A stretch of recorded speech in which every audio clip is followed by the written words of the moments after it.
भक्तों, ओम नमः शिवाय, श्री शिवाय नमस्तुभ्यम, जय श्री महाकाल। जी हाँ भक्तों, क्या आपका भी जो बच्चा है उसका जो मन है वो पढ़ाई में बिल्कुल भी नहीं लगता। आप लोग बहुत ज़्यादा परेशान हैं उसकी पढ़ाई के लिए कि आखिरकार हमारा जो बच्चा है वो पढ़ता क्यों नहीं है।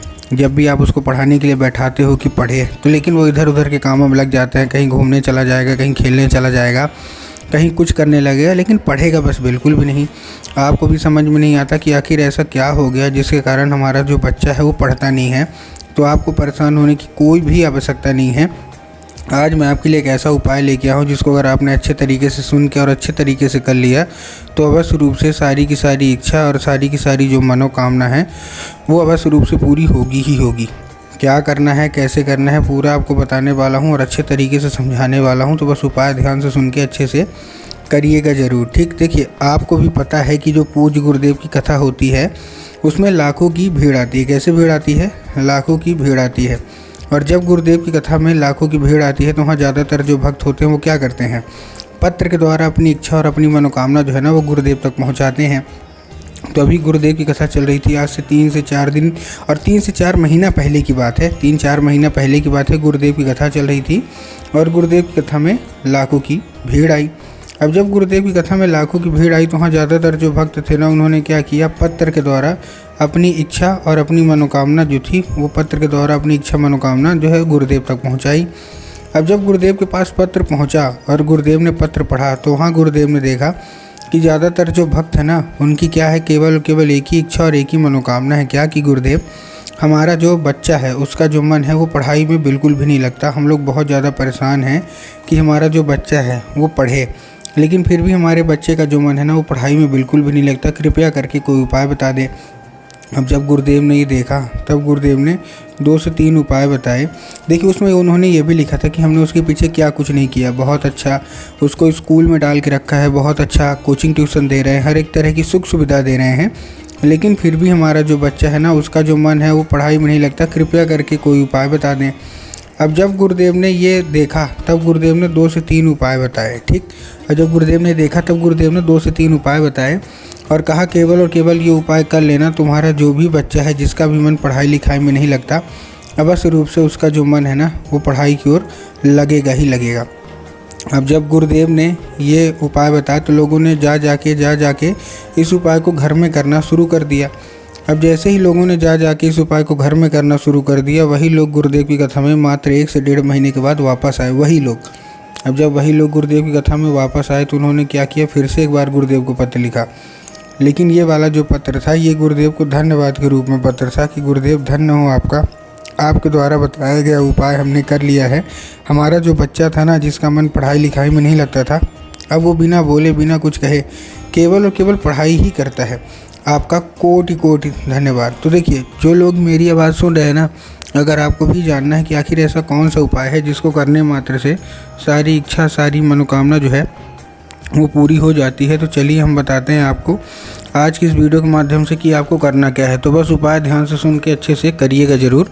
लेकिन उसके पहले चैनल पे अगर पहली बार आए हैं और आवाज़ मेरी पहली बार सुन रहे हैं तो वीडियो कर दें लाइक और चैनल को भी कर लें सब्सक्राइब, ताकि पूजनीय पंडित प्रदीप जी मिश्रा के रोज़ नए नए उपाय जो कि मैं उनकी कथा से सुनता हूँ, श्रवण करता हूँ, सबसे पहले मैं आपको प्राप्त करा सकूँ। ठीक, तो देखिए जो हमारा सबसे पहला उपाय है, इस उपाय में आपको करना क्या है। जो हमारा सबसे पहला उपाय है, इस उपाय में आपको सबसे पहले जो है लेना क्या है, इस उपाय में आपको केवल 3 काली तिल और 1 धतूरा लेना है। क्या लेना है?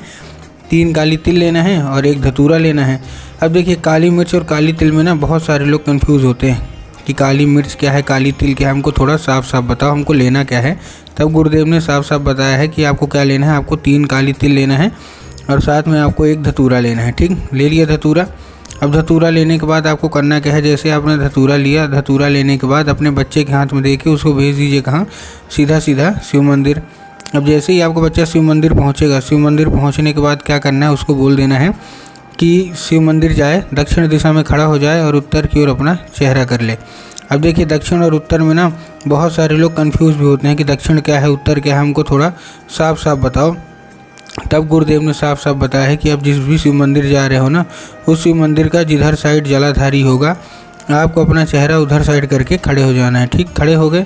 अब खड़े होने के बाद आपको करना क्या है, एक नाम लेके, कौन सा, महादेव का बहुत ही सुंदर सा नाम है श्रम्भेश्वर महादेव। तो आपको करना क्या है, आपको श्रम्भेश्वर महादेव का नाम लेके और उन्हीं का स्मरण करके आपको चुपचाप क्या कर देना है, अर्पित कर देना है बस। पूज्य गुरुदेव कहते हैं कि अगर आपने ऐसा कर लिया तो अवश्य रूप से सारी इच्छा, सारी मनोकामना जो है ना वो पूरी होगी ही होगी। ठीक, ये था कौन सा, ये था हमारा पहला उपाय। अब हम चलते हैं अपने दूसरे उपाय की ओर। अब देखिए जो हमारा दूसरा उपाय है, दूसरे उपाय में आपको करना क्या है, इस उपाय में आपको सिंपल सा लेना क्या है, केवल और केवल आपको जो लेना है वो आपको लेना है, जितनी भी माताएं हैं आपको एक लाल फूल लेना है। ठीक, लाल फूल ले लिए। अब लाल फूल लेने के बाद आपको और क्या करना है, जैसे आपने लाल फूल लिया, लाल फूल लेने के बाद आपके घर में माता सरस्वती की फ़ोटो या मूर्ति होना अति अनिवार्य है इस उपाय को करने के लिए।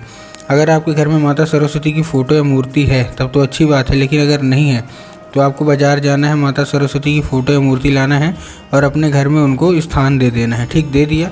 अब स्थान देने के बाद आपको करना क्या है, शाम के वक्त जब आपके घर में पूजा पाठ होती है ना, तो आपको लाल फूल उनको अर्पित करना है और माता से उसको औषधि के रूप में मांग लेना है कि माता कृपया करके हमको इसको औषधि के रूप में प्रदान करिए। अब क्या होगा, अब ये औषधि का रूप ले लेगा। बस आपको करना क्या है, जो औषधि का रूप ले, उसी रात जब आपका बच्चा अच्छे तरीके से खाना पीना खा के सो जाए तो आपको वो लाल फूल उठाना है और अपने बच्चे के माथे पर 2 से 3 बार उसको क्या कर देना है, फेर देना है। पूज्य गुरुदेव कहते हैं कि अगर आपने ऐसा कर लिया तो अवश्य रूप से इच्छा, मनोकामना जो भी है ना वो आपकी पूरी होगी ही होगी। ठीक, ये था कौन सा, ये था हमारा दूसरा उपाय। अब हम चलते हैं अपने तीसरे और आखिरी उपाय की ओर। अगर इसको भी कर लिया तो अवश्य रूप से आपका बच्चा जो है वो पढ़ेगा ही पढ़ेगा। तीसरे उपाय में आपको एक पान का पत्ता लेना है और पान का पत्ता लेने के साथ साथ आपको क्या चाहिए, शहद। अब देखिए बहुत सारे लोग इस उपाय में गलतियां भी करते हैं, तो आपको गलतियों से भी बचना है इस उपाय में। अब देखिए करना कैसे, ध्यान से सुनिएगा। इस उपाय में आपने सबसे पहले क्या लिया, आपने लिया एक पान का पत्ता। पान का पत्ता ले लिया। पान का पत्ता लेने के बाद आपको करना क्या है, जैसे पान का पत्ता लिया, पान के पत्ते के ऊपर आपको शहद का लेपन कर देना है। ठीक, शहद का लेपन कर दिया। अब शहद का लेपन किधर साइड, बहुत सारे लोग अलग अलग साइड कर देते हैं, तो आपको ऐसा नहीं करना, जिधर चिकना साइड होगा ना उधर आपको करना है। ठीक, कर दिया। अब करने के बाद आपको करना क्या है, जैसे आपने किया अपने बच्चे के हाथ में देके उसको भेज दीजिए कहाँ, सीधा सीधा शिव मंदिर। अब जैसे ही आपका बच्चा शिव मंदिर पहुँचेगा, शिव मंदिर पहुँचने के बाद उसको क्या बोलिएगा, उसको केवल और केवल इतना ही बोलना है कि जलाधारी के बिल्कुल बीचों बीच अर्पित करने हैं। अब देखिए जलाधारी के बीचों बीच क्या है, माता शोक सुंदरी की जगह होती है, तो आपको करना क्या है, माता शोक सुंदरी के ही जगह पे अर्पित करवाना है, ना कि बाबा भोलेनाथ के ऊपर। तो आप जलाधारी के बिल्कुल बीचों बीच अर्पित करवा के कुंदकेश्वर महादेव का नाम अवश्य रूप से बुलवा दीजिएगा कि कुंदकेश्वर महादेव का नाम लेके अर्पित करें बस। पूज्य गुरुदेव कहते हैं मात्र 1 से 1.5 महीना लगेगा। इतने के बीच आपका जो बच्चा है ना वो बिना कुछ बोले, बिना कुछ कहे केवल केवल पढ़ेगा ही पढ़ेगा। तो उम्मीद करता हूँ आज का ये उपाय समझ में आ गया होगा। उपाय अच्छा लगा हो तो कमेंट बॉक्स में हर हर महादेव अवश्य रूप से लिख दें।